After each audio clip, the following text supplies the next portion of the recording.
Hello बच्चों, स्वागत है मेरे नए वीडियो में। आज के इस वीडियो में हम लोग क्लास 12th मैथ एनसीईआरटी की बुक का एक्सरसाइज 6.2 के क्वेश्चंस को सॉल्व करेंगे। एक्सरसाइज 6.2 के कुछ क्वेश्चंस को हमने पिछले वीडियो में डिस्कस किया था और आज हम लोग बाकी के क्वेश्चंस को सॉल्व करेंगे। तो चलिए स्टार्ट करते हैं क्वेश्चन नंबर 7 से। 6 को हमने सॉल्व किया था और उसी की तरीके से बाकी जो भी उसमें क्वेश्चंस है वो आप सॉल्व कर सकते हैं। और क्वेश्चन नंबर 7 सॉल्व करेंगे हम लोग। देखिए दिया हुआ है y is equal to log 1 plus x minus 2x by 2 plus x. यहाँ पे y की जगह पर एफ एक्स भी दिया रहता है, तो एफ एक्स या y दोनों बातें सेम है। ठीक है, तो अगर आपको एफ एक्स दिया रहता है तो हम लोग एफ डैश निकालते हैं, y दिया है तो dy बाई डी एक्स निकालेंगे। दिया हुआ है पहले लिखेंगे, दिया है y is equal to log 1 plus x minus 2x by 2 plus x. हमको निकालना पड़ेगा dy by d x. x के सापेक्ष अवकलन करने पर अवकलन करेंगे तो ये क्या हो जाएगा dy बाई डी एक्स और ये हो जाएगा log 1 प्लस एक्स, तो इसका हो जाएगा 1 बाई 1 प्लस एक्स माइनस इसके लिए हम लोग 2 बाहर ले लेंगे और x बाई 2 प्लस एक्स करेंगे। यहाँ पे जो फॉर्मूला हम लोग यूज करेंगे u बाई v के लिए फॉर्मूला क्या होता है, यहाँ लिख रहे हैं d by d x of u by v, इसके लिए होता है b square by u v D you by d x minus u dv by d x. ये फॉर्मूला है, इसी फॉर्मूले पे इसको हम लोग अवकलन करेंगे। ठीक है, ऊपर वाले को हम लोग u कहेंगे और नीचे वाले को जो डिनोमिनेटर है उसको हम लोग v कहेंगे। तो ये यही जो है dy by d x F dash x भी कहा जाता है, एफ डैश एक्स, जिसका मान अगर 0 से बड़ा आता है तो फलन वर्धमान है, 0 से छोटा है तो फलन ह्रासमान है। तो dy by d x he F dash x कहलाता है। ये हो गया 1 प्लस एक्स माइनस 2, ये भी है तो क्या हो जाएगा b का स्क्वायर यानी 2 प्लस एक्स का स्क्वायर, ऊपर b को वैसे रहने देंगे और u का अवकलन करेंगे तो 1 माइनस b का अवकलन होगा u उसी तरह छोड़ दिया जाएगा, x को ऐसे रहने देंगे और ये है हमारा b, इसका अवकलन होगा तो 2 प्लस एक्स का अवकलन क्या हो जाएगा, 2 का अवकलन 0, x का अवकलन 1। आई बात समझ में, आगे बढ़ा जाए। 1 बाई 1 प्लस एक्स माइनस 2, ये हो जाएगा 2 प्लस एक्स का होल स्क्वायर और ऊपर 2 प्लस एक्स माइनस एक्स और x will be cancel. 1 by 1 plus x minus 2 से इंटू कर देंगे 4 बाई 2 प्लस एक्स का होल स्क्वायर। अब इन दोनों का एलसीएम ले लेंगे, तो दोनों का एलसीएम निकालेंगे तो कितना होगा 2 प्लस एक्स का whole square minus 4 1 plus x. नीचे क्या आ जाएगा, तो नीचे इन दोनों का मल्टीप्लाई यानी 1 plus x into x plus 2 या 2 प्लस एक्स का होल स्क्वायर। ठीक है, देखिए क्या होगा, इसको हम लोग a प्लस बी के होल स्क्वायर के फॉर्मूले पे तोड़ देंगे तो 2 प्लस एक्स का होल स्क्वायर, इसका हो जाएगा a स्क्वायर यानी 4, a स्क्वायर की वैल्यू कितनी हो जाएगी 4, x की वैल्यू तो x स्क्वायर हो जाएगी प्लस 2ax यानी 4x, इधर माइनस 4 और माइनस 4x, नीचे क्या रहेगा 1 प्लस एक्स प्लस 2 का होल स्क्वायर। ये बात समझ आई आपको, क्या किया गया है यहाँ पे a प्लस बी के होल स्क्वायर के फॉर्मूले पे हमने इसको तोड़ दिया है। ठीक है, और माइनस 4 से 1 में तो माइनस 4, माइनस 4 से x में तो माइनस 4x। देखिए 4 और 4 कैंसिल हो गया, plus 4x minus 4x cancel हुआ, बचा क्या हमारे पास x square by 1 plus x और 2 प्लस एक्स का होल स्क्वायर। ठीक है, यही है हमारा dy बाई डी एक्स या एफ डैश एक्स। इतनी बात समझ आ रही है? तो एफ डैश एक्स का मान मिल गया, या कहा जाए dy बाई डी एक्स का मान मिल गया। और ये dy बाई डी एक्स का मान कैसा आया है देखिएगा, यहां से करते हैं। जब x ग्रेटर देन -1, देखिए x की वैल्यू -1 आप नहीं रख सकते हैं। क्यों नहीं रख सकते हैं? क्योंकि अगर हम यहाँ पे x की वैल्यू -1 रख दे तो इसका +1 और इसका -1 ये दोनों मिलके क्या बन जाएंगे? 0। तो 0 से मल्टीप्लाई करेंगे तो ये पूरी वैल्यू जो होगी 0 के बराबर हो जाएगी। तो x की वैल्यू आप -1 तो कभी नहीं रख सकते हैं। और सवाल में क्या दिया है? x ग्रेटर देन -1, यानी x की जो भी वैल्यू आप रखेंगे -1 से बड़ा ही रखना है। उसके बाद यह भी स्क्वायर है और यह भी स्क्वायर है, तो x की वैल्यू चाहे माइनस में रखिए चाहे प्लस में रखिए, जब स्क्वायर करेंगे तो वो तो प्लस आ ही जाएगा। यानी ये टोटल वैल्यू कैसी होगी? पॉजिटिव वैल्यू होगी, धनात्मक वैल्यू होगी। ठीक है, जब x ग्रेटर देन -1 है तब x + 1 ग्रेटर देन 0, जब x का मान -1 से बड़ा रहेगा तभी ये 0 से बड़ा होगा। अगर x का मान -1 रख देंगे तो ये टोटल हमारा 0 हो जाएगा। वैसे सिचुएशन में dy बाई डी एक्स का मान क्या आ जाएगा? ये तो x की वैल्यू आप कुछ भी रखेंगे, स्क्वायर है तो प्लस ही रहेगा, और जब x की वैल्यू -1 रखेंगे तो x + 1 का मान भी 0 से बड़ा हो जाएगा, यानी यह भी प्लस आएगा, और ये तो स्क्वायर है तो यह भी प्लस ही आएगा, यानी ये कैसा आ गया? धनात्मक आ जाएगा। ठीक है, अतः x ग्रेटर देन -1 के लिए फलन अपने संपूर्ण प्रांत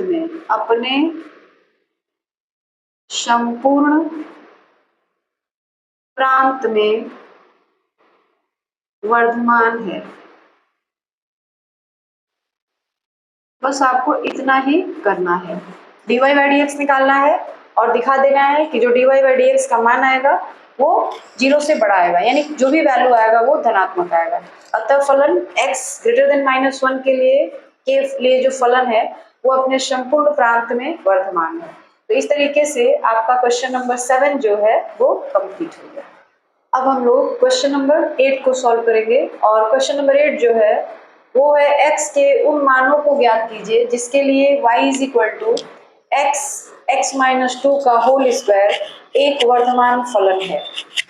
y बराबर, यानी जो फलन का मान है वो दे दिया है, आपको अंतराल निकालना है कि किस अंतराल में फलन जो है वर्धमान है और किस अंतराल में फलन जो है ह्रासमान है। ठीक है, तो चलिए स्टार्ट करते हैं। सबसे पहले y का मान दिया है तो हम क्या करेंगे? दिया है y = x-2 का होल स्क्वायर। देखिए केवल x-2 का होल स्क्वायर नहीं है, x का भी ये स्क्वायर है, तो इसको आप ऐसे लिख सकते हैं x² x-2 का होल स्क्वायर, इस तरीके से। ठीक है, x के सापेक्ष अवकलन करने पर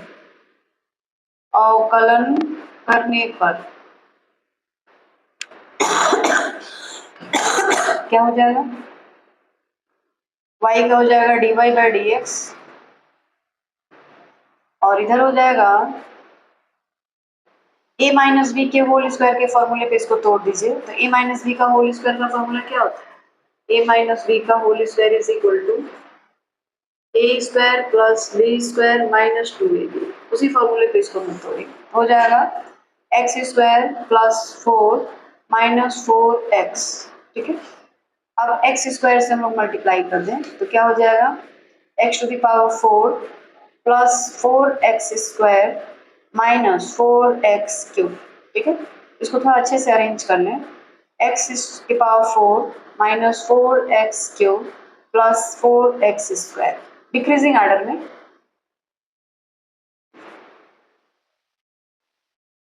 सॉरी, ये नहीं, पहले हम लोग y = लेते हैं, अभी dy बाई डी एक्स नहीं।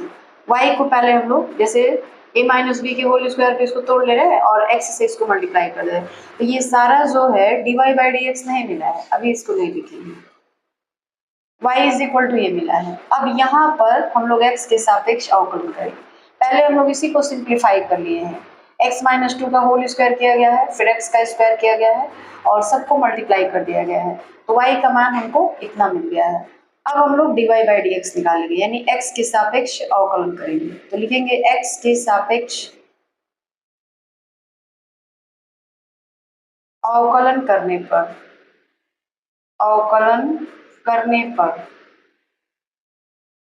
तो x के सापेक्ष अवकलन करेंगे तो y का हो जाएगा dy बाई डी एक्स और इधर हो जाएगा x की पावर 4 का 4x क्यूब माइनस इसका हो जाएगा 12x क्यूब, इसका हो जाएगा 8x। dy by d x का मान निकल गया। इन सब में आप 4x कॉमन ले सकते हैं, तो चलिए 4x हम लोग कॉमन ले लेते हैं। तो क्या बचेगा हमारे पास x स्क्वायर और यहाँ बच जाएगा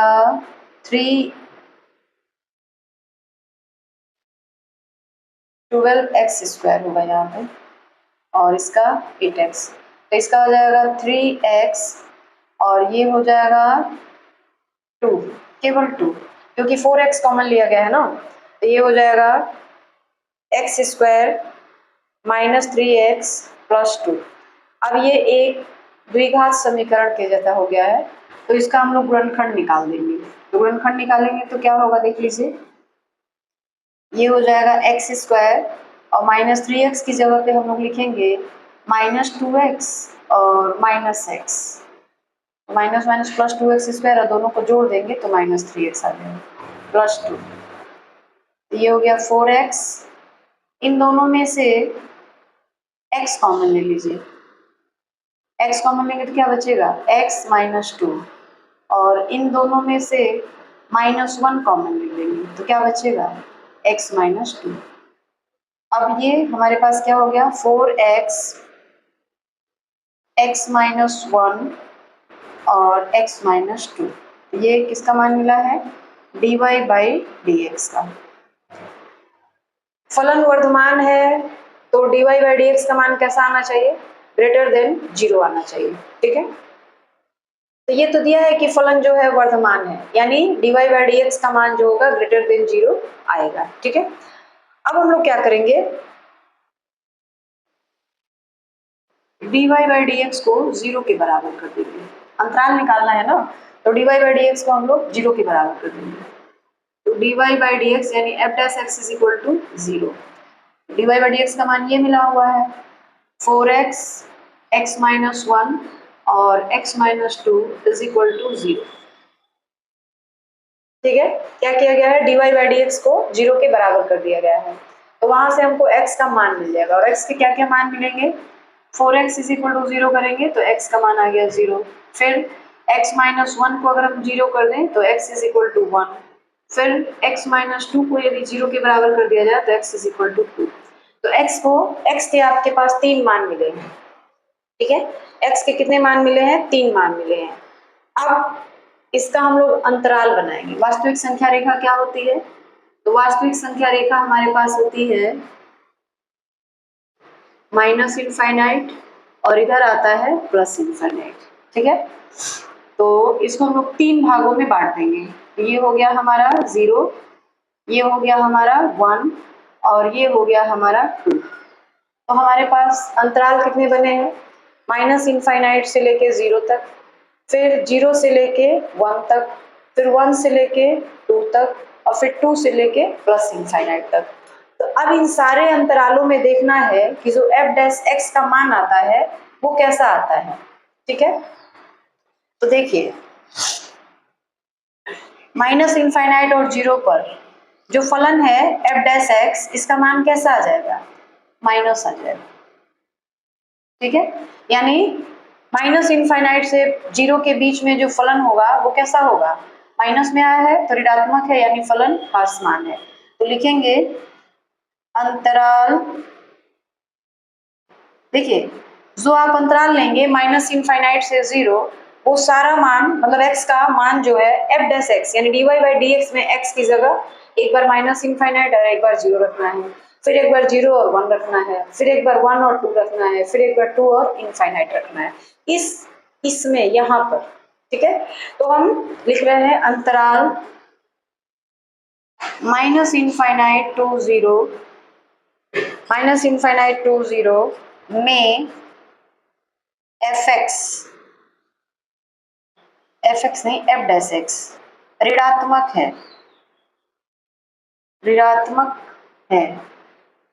अतः फलन क्या है?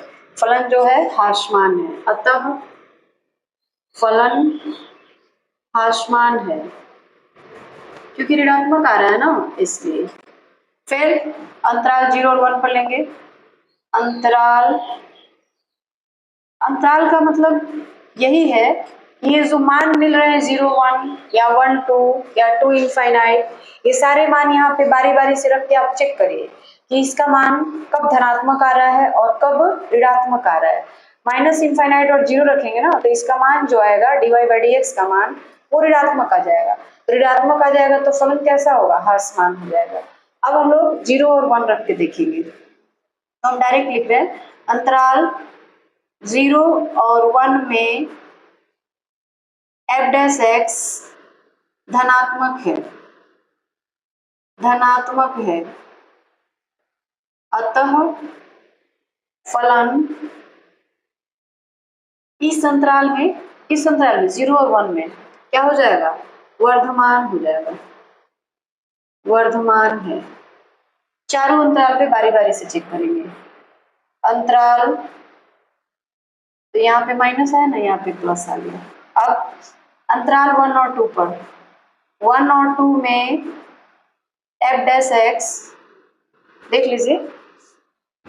अगर हम 1 रख दें तो ये तो खैर 0 हो गया, इसको छोड़ दीजिए। और अगर हम 2 रख दें तब क्या होगा? अगर हम 2 रख लेंगे तो इसका मान जो आएगा वो ऋणात्मक आ जाएगा। तो ऋणात्मक आ जाएगा यानी फलन कैसा होगा? ह्रासमान हो जाएगा। 1 और 2 में एफ डैश एक्स ऋणात्मक है। अतः फलन ह्रासमान है।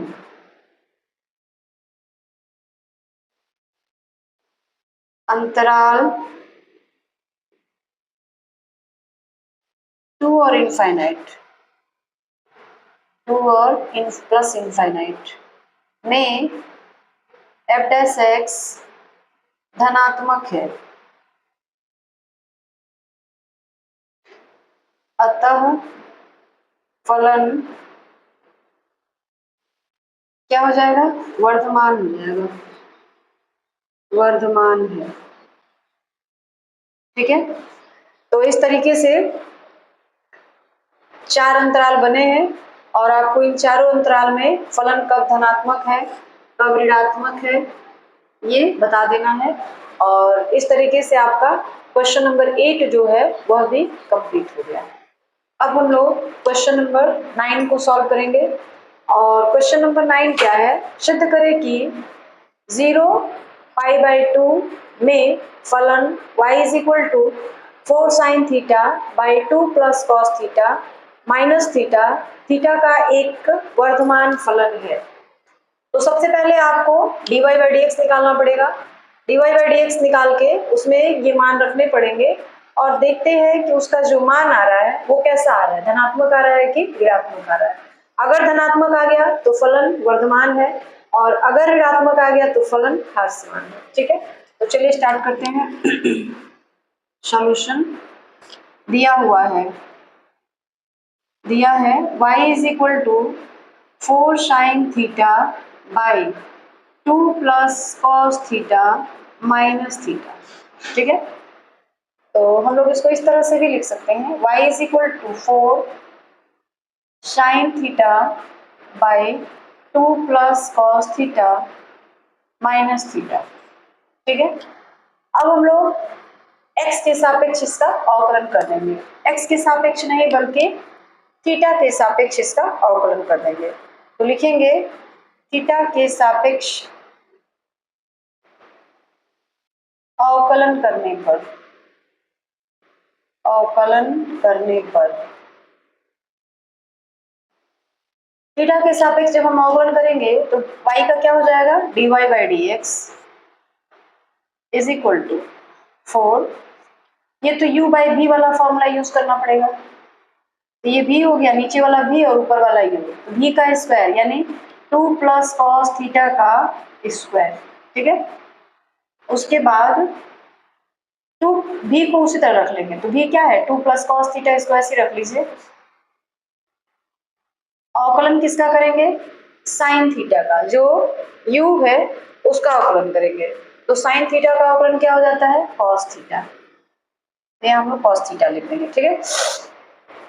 उसके बाद माइनस, बीच में हमेशा ही माइनस रहता है।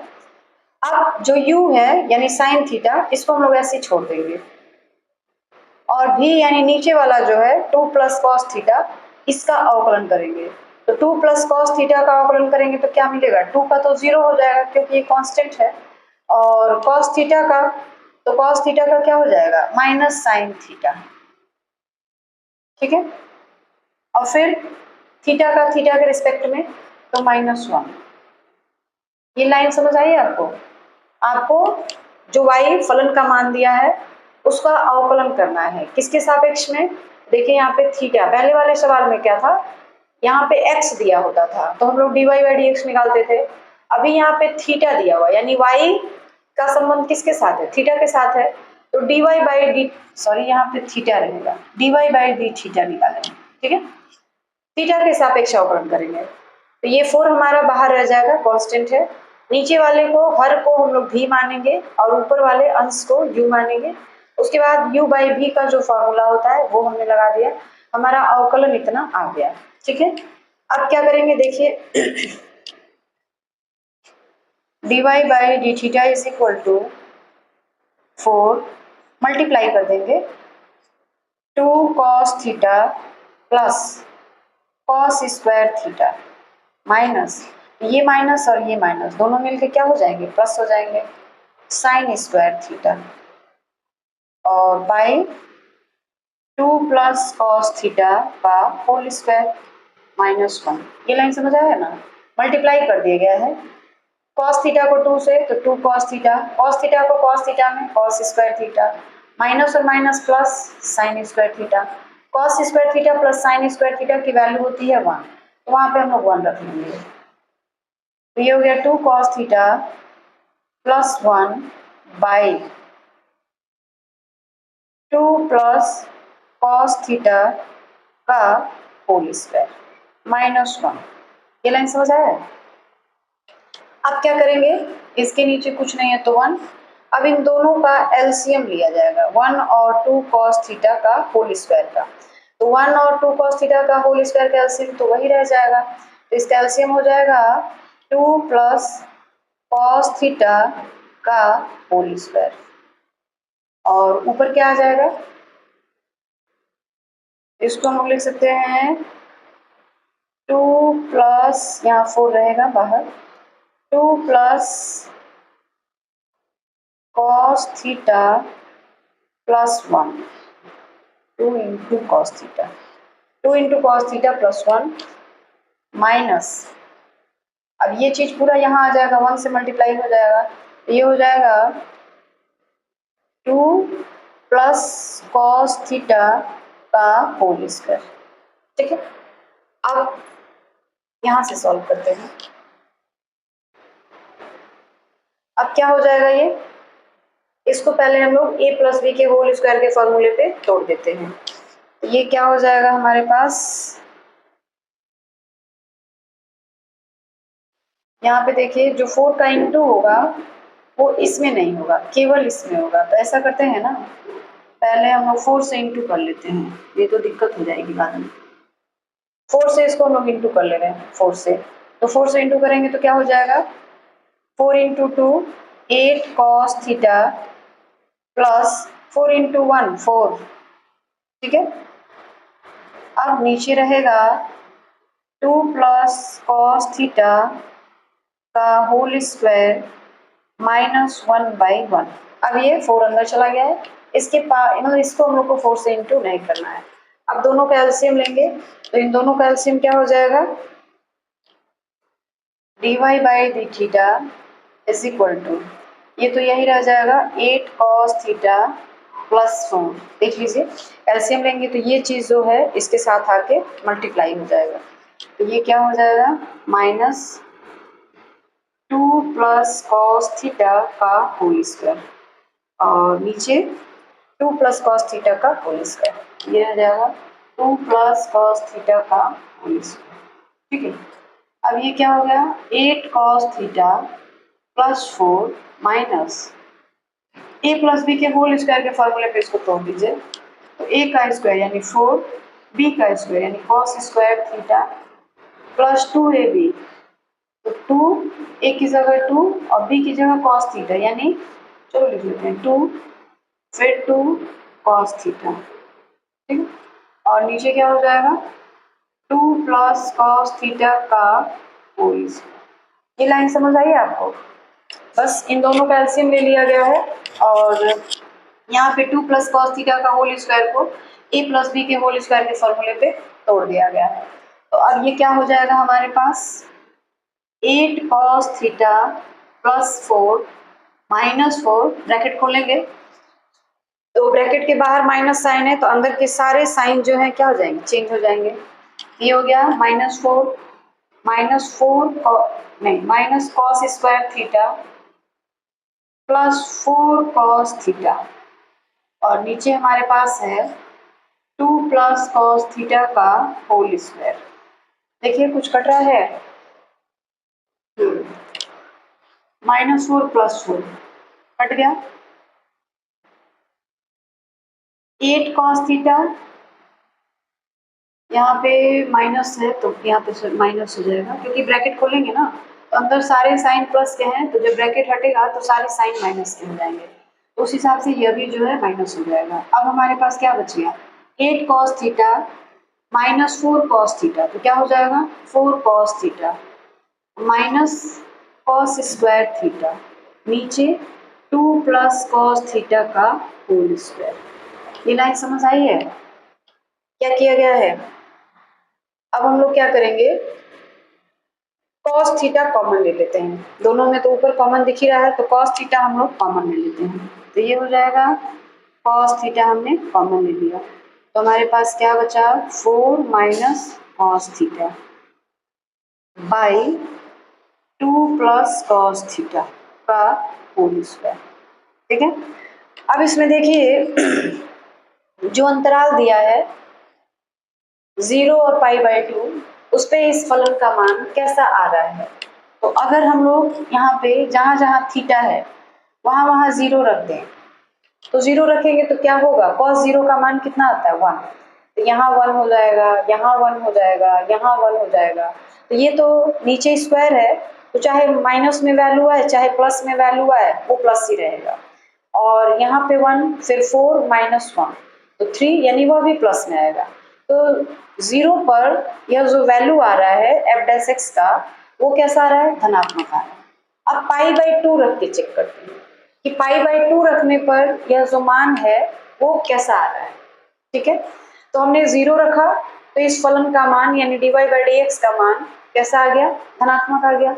अगर हम π/2 रख ले तो यहाँ पे π/2 cos 90 की वैल्यू कितनी हो जाती है 0, तो ये टोटल 0 आ जाएगा जो कि एक धनात्मक वैल्यू है। 0 को कभी ऋणात्मक वैल्यू नहीं माना जाता है, 0 हमेशा एक धनात्मक वैल्यू होती है। ठीक है, तो और फिर आप ये भी कर सकते हैं कि 0 और π/2 के बीच में कोई भी थीटा का मान यहाँ रख लीजिए, तो 0 और π/2 के बीच में कोई भी थीटा का मान आप रखेंगे तो उसके जो भी वैल्यूज होते हैं वो सारे के सारे धनात्मक ही होते हैं, कोई ऋणात्मक नहीं होता है। जैसे अगर 0 और π/2 के बीच में अगर आप 30 रख लेते हैं cos 30 तो उसका भी मान धनात्मक होता है, cos 45 रख लेंगे तो उसका भी मान धनात्मक आएगा, 60 रखेंगे उसका भी मान धनात्मक आएगा, 90 रखेंगे तो 0 आएगा, लेकिन वह भी जो है एक धनात्मक माना जाता है, धनात्मक राशि मानी जाती है। तो लिखेंगे अतः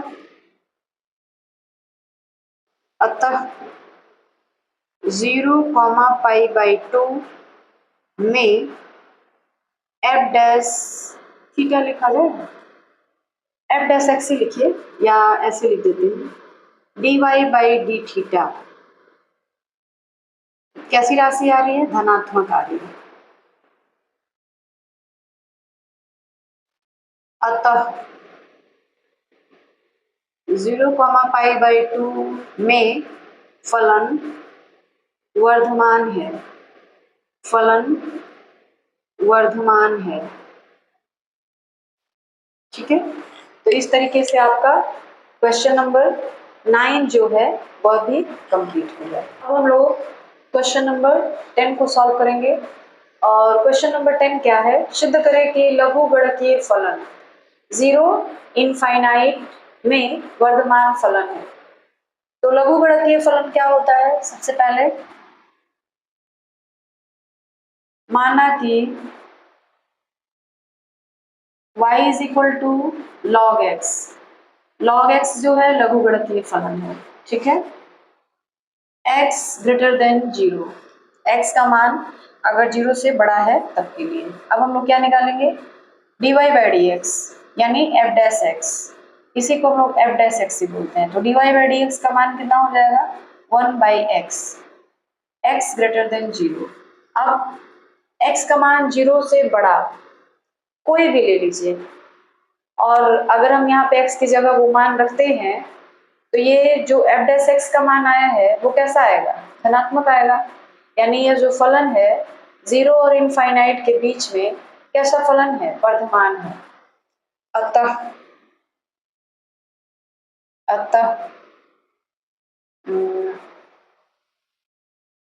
नहीं, ये 0 धनात्मक आ गया, यहाँ लिख दीजिए धनात्मक। अतः लघुगणकीय फलन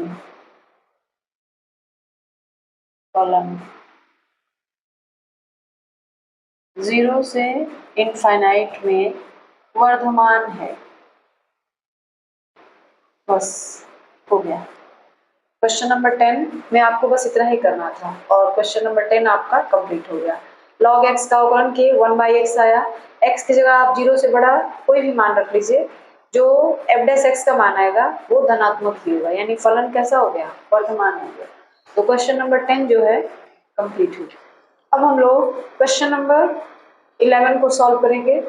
और क्वेश्चन नंबर 11 ये है, सिद्ध करें कि -1,1 में f(x) यानी जो हमारा फलन दिया है x² - x + 1 से प्रदत्त फलन न तो वर्धमान है और ना ही ह्रासमान है। ठीक है, तो चलिए इसमें आपको क्या करना है? अंतराल निकालना है, और अंतराल जो निकलेगा उसमें देखना है कि फलन वर्धमान है कि ह्रासमान है। लेकिन आपको सिद्ध करना है कि फलन ना तो वर्धमान है और ना ही ह्रासमान है।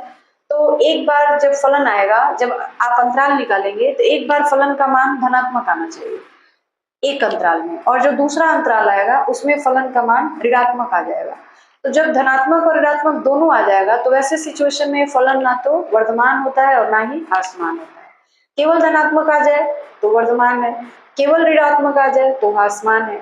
लेकिन अगर दो अंतराल है और दोनों में एक में धनात्मक है एक में ऋणात्मक है तो फिर फलन ना तो वर्धमान होगा और ना ही ह्रासमान होगा। तो इसमें हमको वही दिखाना है बेसिकली। ठीक है, तो चलिए हम लोग स्टार्ट करते हैं। सबसे पहले f(x) इज इक्वल टू इतना दिया है, तो दिया है f(x) is equal to x² - x + 1। f dash x निकालते हैं, तो f डैश x क्या आ जाएगा? 2x - 1। ठीक है, अगर हम 2 कॉमन ले लें तो 2 कॉमन लेंगे तो क्या होगा? x - 1/2। ठीक है, तो जो x की वैल्यू आएगी वो कितनी आ जाएगी? अब देखिए क्या करना है, f डैश x को 0 कर देना है। f dash x is equal to 0, यानी 2x - 1/2 इज इक्वल टू 0। तो ये तो 2 को इसके नीचे लेके चले जाएंगे, x - 1/2 इज इक्वल टू 0, यानी x की वैल्यू कितनी आ गई? 1/2। तो 1/2 और एक अंतराल है हमारा -1 और 1। ठीक है, तो एक अंतराल जो है हमारा वो है -1 से 1, और एक हमारा x का मान मिला हुआ है 1/2। ठीक है, तो अंतराल -1 और 1 को दो भागों में बांटने पर। तो देखिए यहाँ पे जो है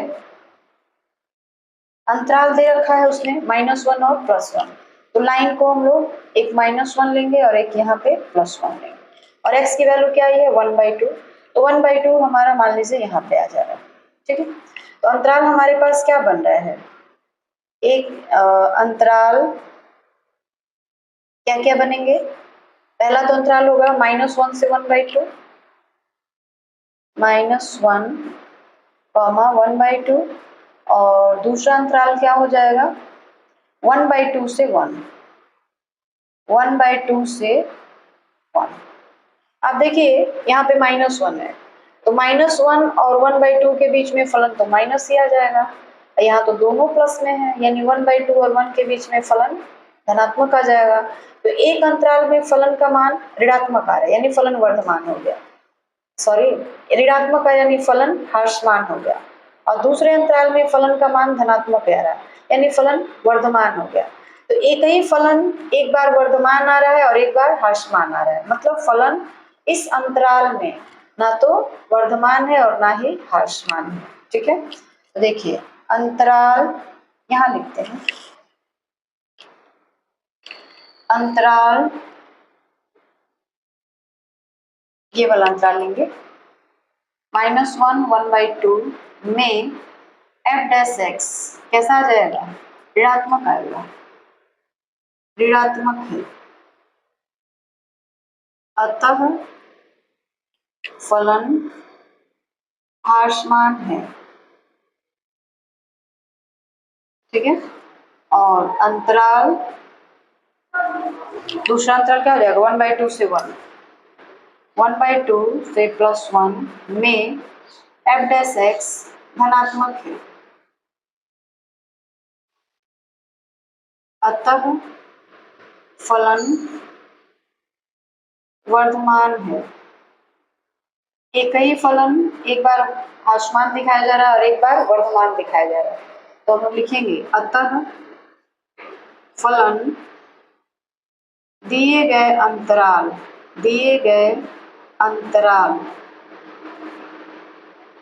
-1 1 में ना तो